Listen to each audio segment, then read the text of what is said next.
Hey there, fantastic people, and welcome. If you're here, it's probably because you want to figure out what the difference between mezcal and tequila is. Well, lucky you, we're here to help. I'm going to guide you in some of the key aspects of tequila and mezcal.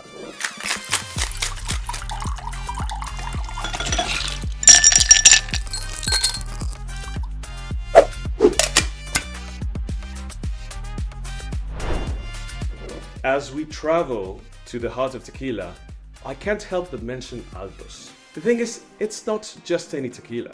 It's made from 100% blue agave in Los Altos, the highlands in Jalisco, in Mexico. With Altos, it's not just a tequila sip.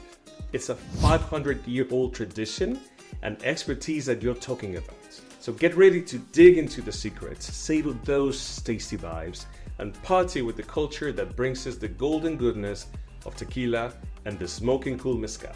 Get your notebook and tasting glass ready. Let's dive deeper. Alright, here's the deal with mezcal and tequila. Yes, there are a lot of differences when it comes to tequila and mezcal, but there are also loads of similarities. There was a time when tequila was called mezcal. In fact, the word mezcal is the word natives used to refer to agave in the Jalisco highlands. Now, one of the key differences between tequila and mezcal is the type of agave that can be used. Mezcal can be made from over 50 varieties of agave, but tequila can only be made with one, commonly known as the blue agave or agave azul in Spanish. Each variety of agave has its own distinct taste and flavor.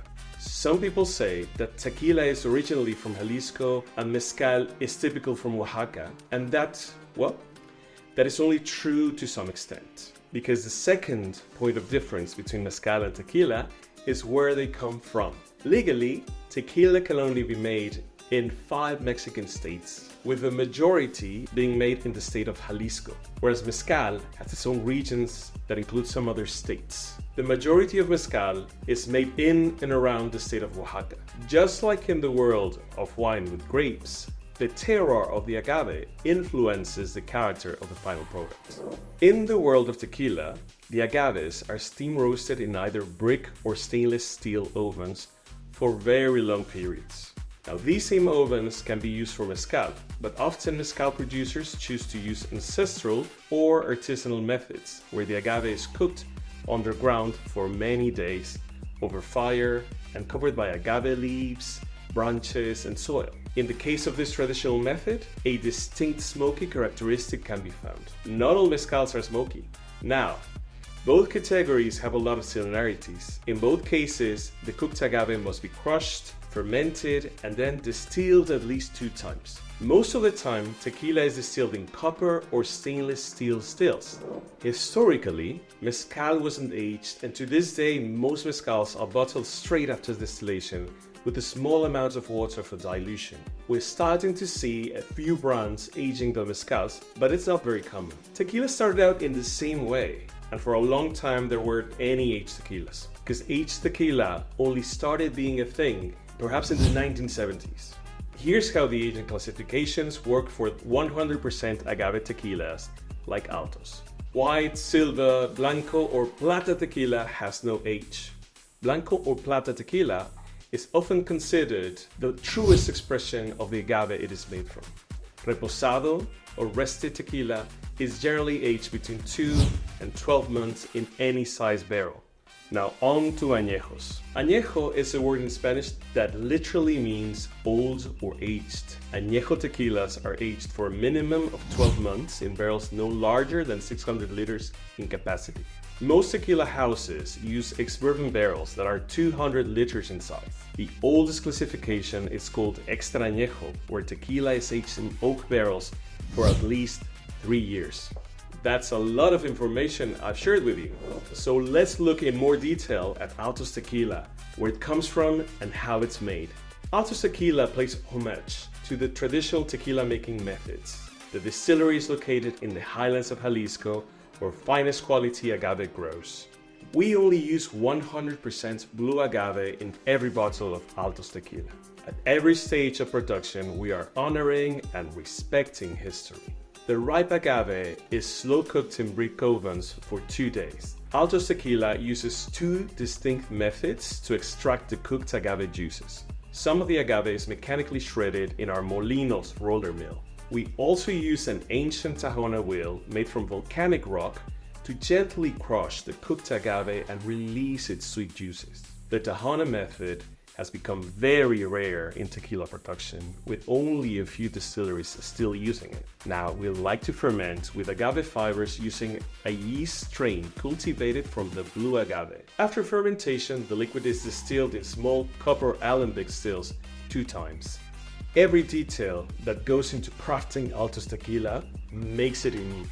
Here are the different expressions from the Altos family. Altos Plata, or silver, has 0 contact with wood and, as you can see, is crystal clear. This bold, elegant liquid shows off cooked agave, vibrant citrus feel, herbaceous notes. It's easy to sip and savor neat and great in cocktails as well. Something really interesting happens when you age tequila in wooden barrels. In the case of Altos Reposado, we allow the tequila to rest in small ex-bourbon barrels for around 6 to 8 months.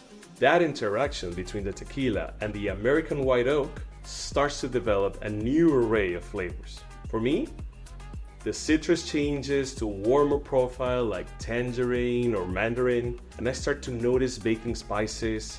I really get cinnamon, touch of cloves, star anise, black pepper, and even dried guajillo chile, the kind of which I find in my local market in Mexico. Altos Añejo is aged in the same 200-liter ex-bourbon barrels, but for a longer period. The legal requirement is a minimum of 12 months, but on average, we're aging for 18. If you're fond of aged rum, whiskey, or brandy, this might be your preferred style of tequila. Altos Añejo tequila displays hints of roasted coffee, vanilla pods, tobacco leaves, dark chocolate, charred oak, stone fruit. Well guys, we've reached the end of this video. I hope you found this information useful and that this marks the beginning of becoming a tequila expert. Tequila and Mezcal, 2 eloquent expressions from a rich and diverse culture, and Altos is not just a drink, it's an open invite to dive into the amazing tradition. So here's to the adventures awaiting every sip. Salud. Oh, I almost forgot. If you want to explore tequila even more, like cool tips, killer recipes, and tons of fun facts, check out the website in the video description. It's a goldmine of info to feed your curiosity. And before we peace out, make sure to subscribe to our channel, ring the notification bell, and stick around for our next videos. We've got more epic adventures and mind-blowing discoveries coming your way. As we're about to call it a day on this episode, here's a little brain teaser for you. Ever wondered what other tasty surprises hide in the heart of a killer tequila cocktail? Well, stay tuned for our next video and you just might uncover the answer. Until our next adventure, salud! And remember, it's easy to make bar quality drinks at home with Altos.